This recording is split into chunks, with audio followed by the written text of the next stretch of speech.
Hello, book friends. Welcome back to my channel. Please subscribe. Also, I always link all of my book titles in my description below so you can click on them and get those books shipped to your house. We're here at the Book Judge and we are reviewing all of our September titles. We had a reading marathon before I whisked myself and my husband off away to Alaska and Canada, and then we came back, and last week I was in Atlanta, so I'm finally ready to record and let you know what I think about the books we've read. Court is now in session. Sisterhood of Sleuths. I recommended this book because of the author. Yes, the author. This book was a huge disappointment for me. I am ranking it an O-win. I think she tried to go some places where she was uncomfortable writing. I did not like this book. I cannot recommend this book, but I do realize there are young ladies out there who might like figuring this out. Nancy Drew gets mentioned a lot. Prejudice gets mentioned a lot. Weird people with strange colors of hair get mentioned often. I'm not really into that sort of thing. It didn't add or take away from the story. Not quite sure what's happening here. Cannot endorse this book. I can't recommend Sisterhood of Sleuths, but I can recommend all of these. These are written by the same author. They are part of the Book Scavenger series, and I thoroughly enjoyed it. Go get these 3 books. There's some historical facts in here, there's some navigational facts in here, and there's timetables in here. This is great. This I rule a winner. This is a loser. Wah, wah. Restart by Gordan Korman. I am a Gordan Korman fan. I haven't read any of his funny books about animals, but his observances on real life crack me up. There are serious moments, there are tough moments, there are scary moments, there are moments where we know our main character is probably going to get caught in something of his or her own doing. Sometimes we wish we could start the day over, and we can't. We have to keep pressing forward. But I do appreciate Gordan Korman's observances of life and what we would do with a new start at things. So this book is hilarious. This is a winner. Get this book. Click on the link below. I did put this in there. One other one that reminded me of this and cracked me up. Just one moment. It's called The Fort. This book is hilarious and sad and tough. Gordan Korman, bless his heart, takes a look at every angle of life. Some people, when they come across this fort, use it for fun things. Some use it as a means of escape. And it's interesting how they come across it, what it was originally built for, and what's going to happen to it at the end. I laughed. I felt sorry for some of our characters. There's even a hotline number in the back for kids who might be going through some of the same things. But Gordan Korman does a good job without ever getting too graphic and without using unnecessary language. And that's why I fully endorse this book. But his observances on human life are comical and sad and scary and hard, but never too much that you can't sleep at night, and they're always good for a chuckle. So I'm recommending 2 because this guy's just so good and I appreciate his observances of life. These 2 are winners. Murder is bad manners. It most certainly is, and this book is equally bad. I thought I would love this. The cover's very engaging. It drew me to it. Did not like it. Didn't appreciate a young girl making fun of all of her authority figures. Didn't appreciate our British character being bossy. I didn't appreciate her arrogance. I realize they're trying to make her a Sherlock Holmes, but it just doesn't work on a young girl. She's too harsh. She's too cruel. She knows what she has, and she manipulates a lot of people. And I don't think that deserves 2 thumbs up. I don't think this deserves to be a winner book. It's not okay. This one's going in file 13. And if you don't know what file 13 is, that's probably a term from my childhood. It's going in the trash. The Untimely Journey of Veronica T. Boone. Now this is a book I have to confess I didn't think I would like, but I'm giving it a thumb up. I'm giving it 2 thumbs up if I can. I really enjoyed it. And apparently there's more coming out, or more have already come out. It is a smaller read. The cover made me think this could be self-published, which I have no problem with that. I endorse that. It's kind of an innocent read, but there is plenty of adventure in it, and I will be buying the rest of her books. I'll link this, and if time permits, before my next round of travels, I will link the rest of her books because I like it that much, and this is an author I hope we hear more from in the future. Never could there be 2 more opposing books about Alaska. Both of them have a main character that's female, which is interesting. I'd like to hear a little bit more from the male's point of view because I don't think there is enough stuff being published for young men that is good. So first of all, the book I didn't like and the book that's going in the trash. This does not suit my kind of reading at all. The level of prejudice, the level of drinking, the level of just garbage that goes on. Alaska is a harsh place. It's also stunningly beautiful, but I do think horrible things happen there. And I know for a fact after being near gold mining trails that harsh life happens in Alaska. But I'll tell you what, this book is not okay. I don't even know if it's historical. You know, it's being told by a person and being rewritten, and it was sold to make money. While I spent a few dollars hoping on something that was a good read, it's going to have to go in the trash because nobody needs to read this either.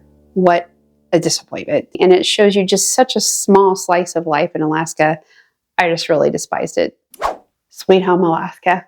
I love the title. I love the play on the words from the song Sweet Home Alabama.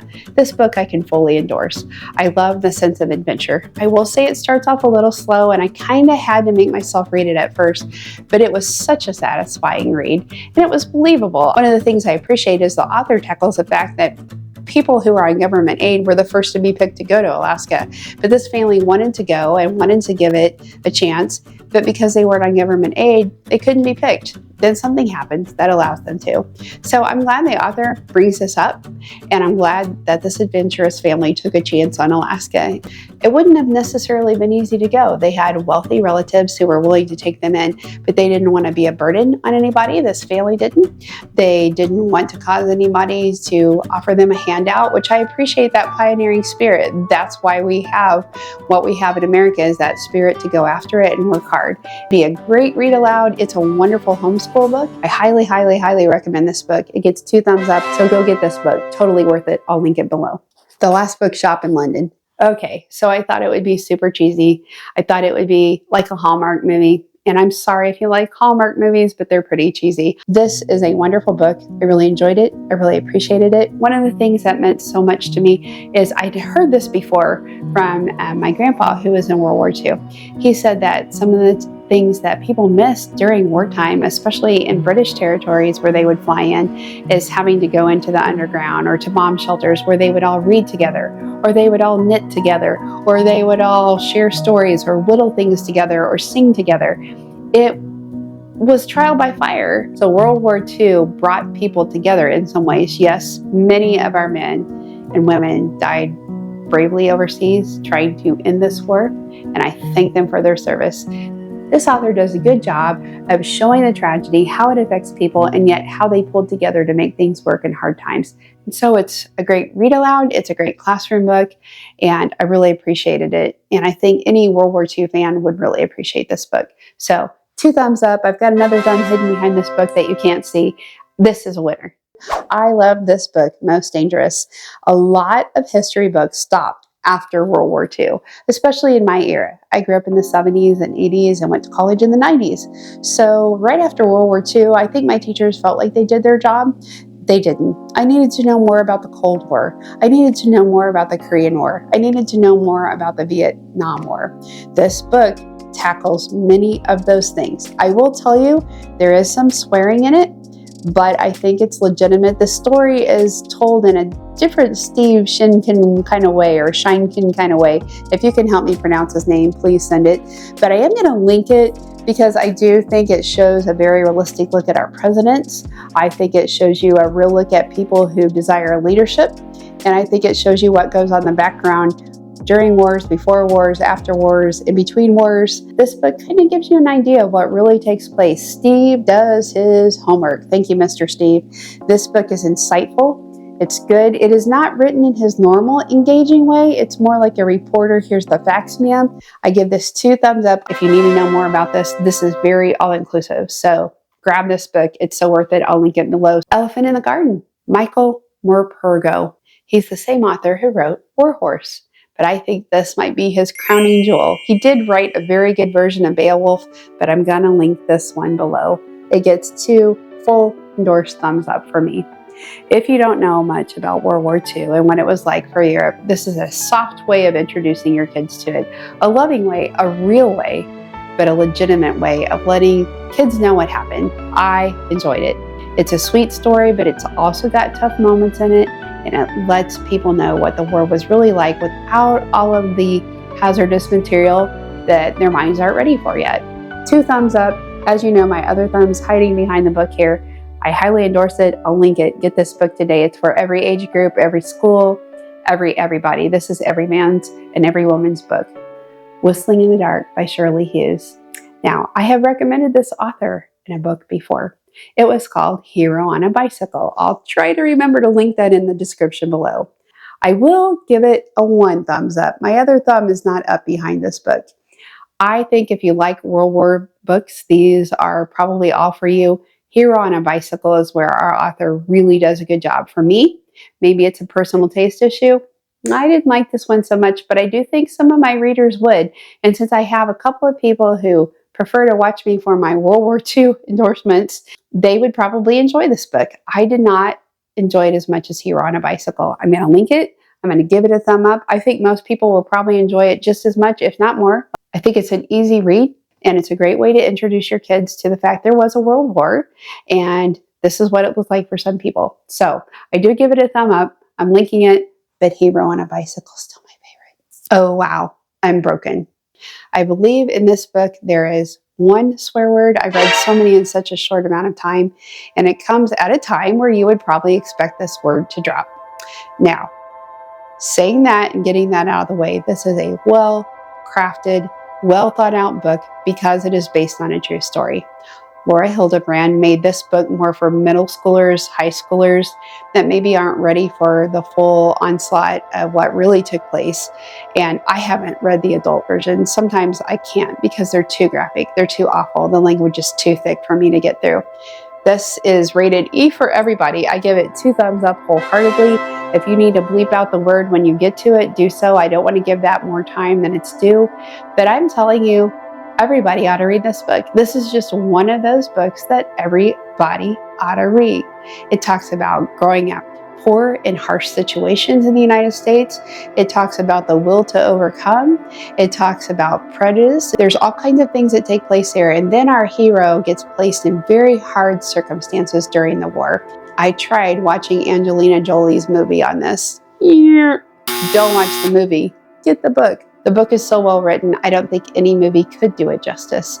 And she spends so much time on the harsh parts and hardly gives you any forgiveness and overcoming at the end that I didn't think she did the book justice. I couldn't even bear to barely make it halfway through the movie, but the book left me just, it's a page turner. Heartily recommend this version, not the adult version. This is kind of a toned down version, but it's all I needed. There are some things I just don't need to know every little detail of. I didn't know how bad things were in Southeast Asia during World War II, but this guy was an overcomer, and he later learned to forgive his captor. It shows forgiveness is more powerful than hate, and love is more powerful than any prejudice. And I'm just super impressed with this book. Heartily recommend, 2 thumbs up. This is a winner. Misguided. Wow. I want to know about this author because I recommended his book Chaos too, but this is my preferred book. Misguided is fantabulous, if I can create my own word. He explores every aspect of being human and our private thoughts and our outward actions. Do the 2 line up? And he explores this idea of we want to live in this pretend world because it's easier. He explores the idea of kind of living in a Hallmark movie and finding out it's not legit.